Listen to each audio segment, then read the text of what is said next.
My name is Terry Bowman. I've worked at Ford for almost 19 years now at the Rawsonville plant, which is in Ypsilanti Township.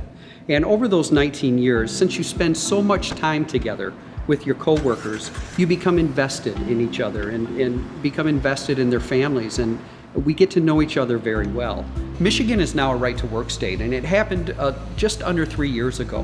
But for auto workers in Michigan, this is the first time they're going to be able to exercise those additional rights, freedoms, and protections that come with right to work.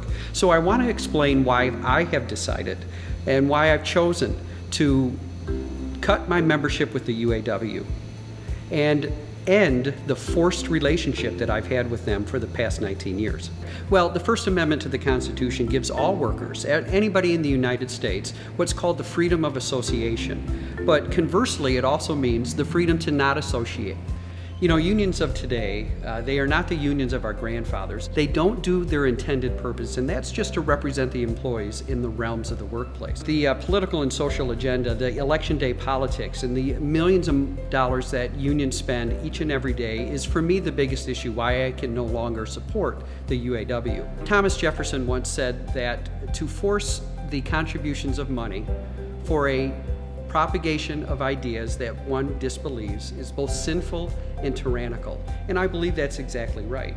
By exercising your right to work, you're holding your union answerable and accountable for their actions. And by doing that, you're actually making them better for everybody in the long run. I think what's important for workers to understand is that if they ever in any way feel uncomfortable or threatened at any time, that the law is on their side.